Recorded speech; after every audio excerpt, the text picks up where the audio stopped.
big dog? I have turned Lightsworn into an unstoppable Yu-Gi-Oh deck. Growing up, Lightsworn was one of my favorite strategies, and today I'm going to be giving you an updated Chaos Lightsworn deck. And you guys should already know what that means. We also have our Battle of the Twilight mat on sale right now. If I were you, I would genuinely consider picking up that mat before it is too late. Again, today, not only am I going to be showing you my deck profile, I'll also be giving you budget options and everything you need to know about Lightsworn. It's crazy. Let's go ahead and jump on in.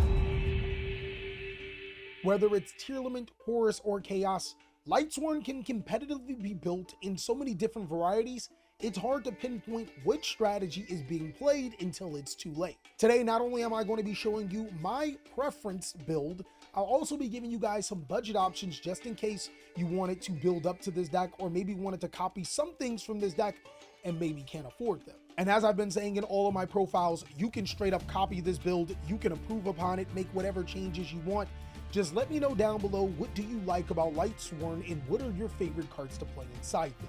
Let's go ahead and start off with the deck profile. The Lightsworn monsters consist of 3 copies of Lightsworn Dragonling, 3 copies of Raiden, 3 copies of Vice, 3 copies of Wolf, 2 Felice, and 1 Twilight Shaman. The reason why I decided to go with this ratio is because not only is every single Lightsworn name in here important, all of them provide a function that is essential for being able to pull off the deck's main combo. Also, by having 6 names in the main deck and 2 extra names in the extra deck, it almost ensures that you'll be able to summon the boss monsters in Punishment Dragon and Judgment Dragon quite easily. And I think if you opt to decide to go for a more pure Lightsworn deck, it is really important that you count your names. What I've noticed about this particular deck versus any other Lightsworn deck in the history of Lightsworns is that it is incredibly easy to get 4 names in your graveyard or banish, meaning that there is a genuine benefit to playing pure Lightsworn as opposed to a deck that has a Lightsworn engine. To complement that, the spells are 3 Charge of the Light Brigade and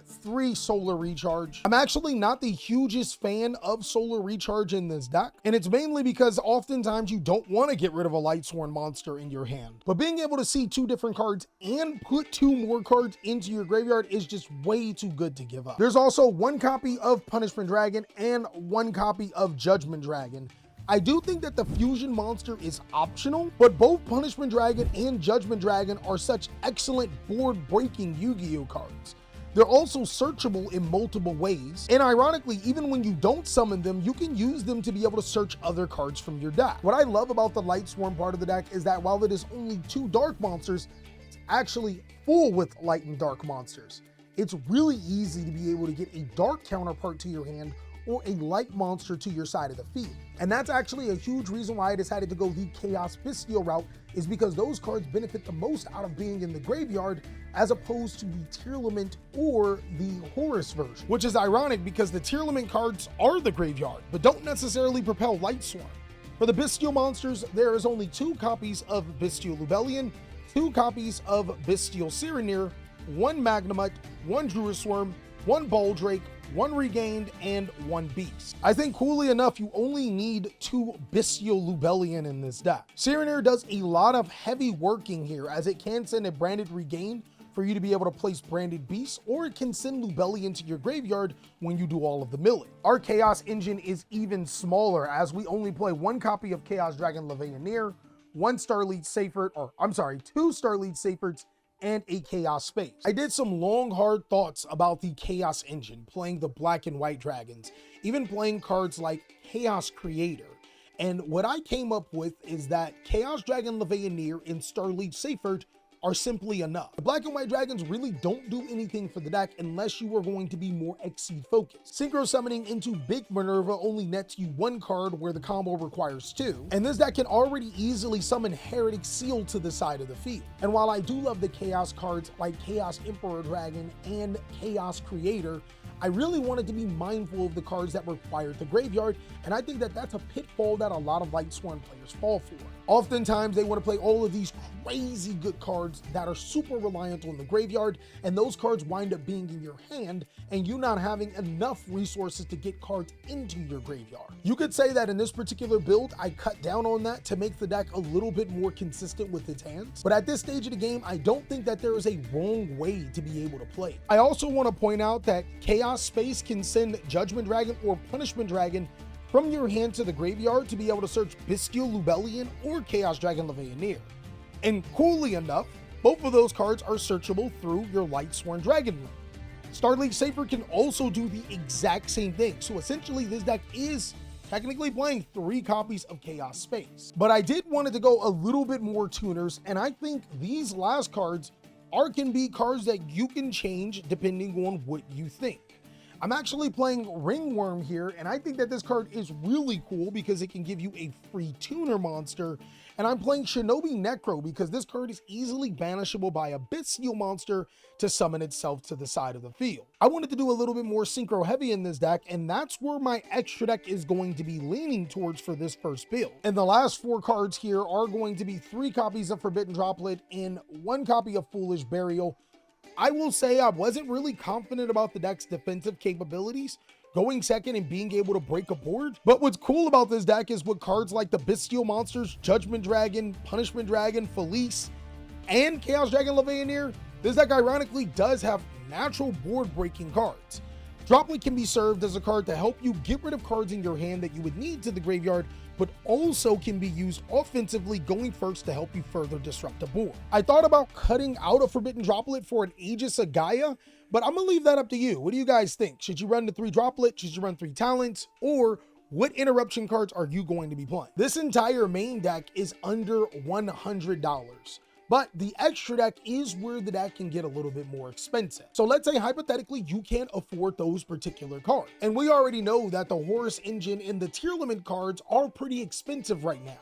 What would be a very good cheap alternative that you can use until you can get those cards? Well, a really cool engine that you could be playing is the Perform Age engine. This was an engine used back in 2015 with success to Lightsworn, but wasn't necessarily accessible because of Minerva not being a card that was easy to get.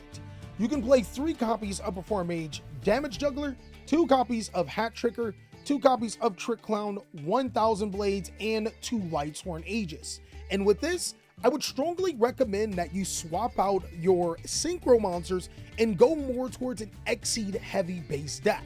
You can take advantage of really powerful light monsters like Bujinkai Tsukiyomi, which allows you to draw 2 additional cards. And you can also even summon other powerful monsters like Exciton Knight, Dweller, and even Divine Arsenal AA Zeus. This version of the deck is a forgotten style, but still can be very effective in today's Yu-Gi-Oh card game. Especially considering it would be ridiculously cheap compared to its counterparts, I think that this is a viable engine for budget players. For the extra deck, there's 1 copy of Zombie Vampire, 1 Minerva, 1 Underworld, 1 Appaloosa, 1 SP, 1 IP, 1 Heretic Seal. There's 1 Omega, 1 Scarred, 1 Red Dragon, 1 Minerva, 1 Chaos Angel, 1 Xingyin, 1 Dispatter, and 1 Legacia. That pretty much sums up the entire extra deck. It is a cookie cutter sandbox type deck, so really you can play whatever you want.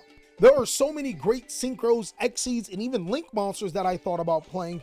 And then of course, the Judgment Dragon Fusion monster, which ironically does not come up. And while there isn't any set combos for this deck because it's a Gamba deck, I'm going to be showing you a particular sequence that you should be looking to do because this is exactly what the deck is built around. All right, big dog. So this entire deck is built off of this sequence. There are so many ways to get into your combo, but I'm going to be showing you what you guys have been doing wrong for so long.